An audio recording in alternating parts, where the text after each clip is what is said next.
అందరికీ నమస్కారం అండి. సకల రోగాలు నశింపజేసే సోమనాథ దేవాలయాన్ని గురించి ఇప్పుడు మనం తెలుసుకుందాము.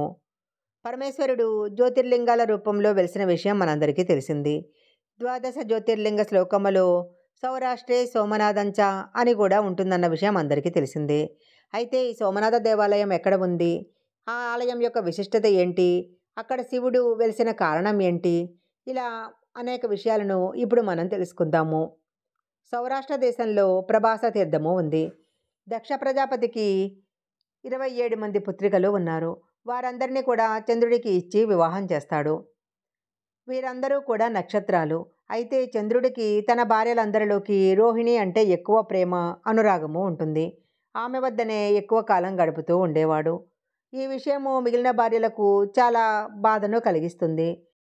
వారందరూ తండ్రి దగ్గరకు వెళ్ళి చంద్రుడు తమని నిర్లక్ష్యం చేస్తున్నాడని చెప్తారు. అప్పుడు దక్ష ప్రజాపతి చంద్రుడితో, నా కుమార్తెలందరినీ నీకు ఇచ్చి వివాహం చేశాను. నువ్వందరినీ సమంగా చూడాలి, కానీ ఒకరిపై ఎక్కువ అనురాగము, ఇంకొకరిపై తక్కువ అనురాగం చూపకూడదు కదా. ఈ ధర్మాన్ని గ్రహించి నీ భార్యలను జాగ్రత్తగా చూసుకో అన్నాడు.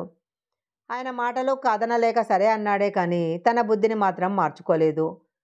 అతని తీరు మారకపోవడంతో వాళ్ళంతా దక్ష ప్రజాపతి దగ్గరకు వెళ్ళి మళ్ళీ ఈ విషయం చెప్పారు. వెంటనే ప్రజాపతి చంద్రుణ్ణి క్షయవ్యాధి పీడితుడిగా మారిపోమ్మని శాపం ఇస్తాడు. అలా శాపం పెట్టిన వెంటనే చంద్రుడికి క్షయవ్యాధి వస్తుంది. రోజు రోజుకి కృషించిపోతూ ఉంటాడు. ఆ బాధ భరించలేక బ్రహ్మదేవుని దగ్గరికి పోయి రక్షించమని అడగగా బ్రహ్మదేవుడు, సౌరాష్ట్ర దేశంలో ప్రభాస తీర్థం ఉంది, అక్కడికి పోయి మృత్యుంజయ మంత్రాన్ని జపించు అని చెప్తాడు. అక్కడ చాలా రోజులు చంద్రుడు ఆ ప్రాంతంలో మృత్యుంజయ మంత్ర జపం చేశాడు. అక్కడ చంద్రుడు చాలా కాలము శివుని గురించి తపస్సు చేశాడు. శివుడు ప్రత్యక్షమై ఏ వరం కావాలని అడిగినప్పుడు చంద్రుడు శాపం విషయము చెప్పి శాపం నుంచి బయటపడేయమని చెప్తాడు. అప్పుడు పరమేశ్వరుడు, నువ్వు కృష్ణపక్షములో క్రమక్రమంగా నీ కళలు క్షీణిస్తాయి, మళ్ళీ శుక్లపక్షములో వృద్ధి చెందుతాయి. ఇలా ఈ విధంగా పౌర్ణమి రోజున 16 కళలతో విరాజిల్లు, అమావాస్య రోజు కళాహీనుడవు అవుతావు అన్నాడు. అప్పటి నుంచి చంద్రుడికి వృద్ధిక్షయాలు ఏర్పడ్డాయి. చంద్రుని ప్రార్థనతో పరమేశ్వరుడు ప్రభాస తీర్థంలో జ్యోతిర్లింగంగా వెలిశాడు. సోముడు అంటే చంద్రుడు. అక్కడ సోమునితే పూజింపబడ్డాడు కాబట్టి సోమనాథుడు అని పిలువబడ్డాడు.